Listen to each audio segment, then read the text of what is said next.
Hello friends, my name is Gaurav Kumar. Hope you all are good. So today I'm going to show you how to check your Wi-Fi password in Windows 10. So let me start the video. So first of all, you have to click on Windows Start button, then search here Control Panel,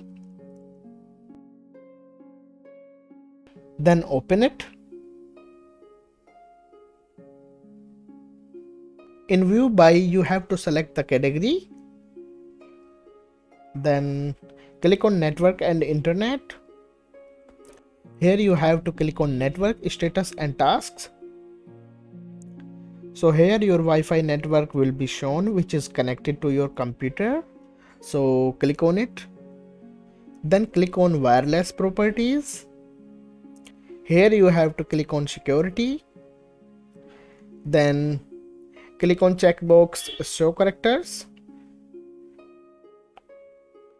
So here you can see your Wi-Fi password has been shown. So that's all. Don't forget like, share and subscribe for more computer programming and Windows problem related videos.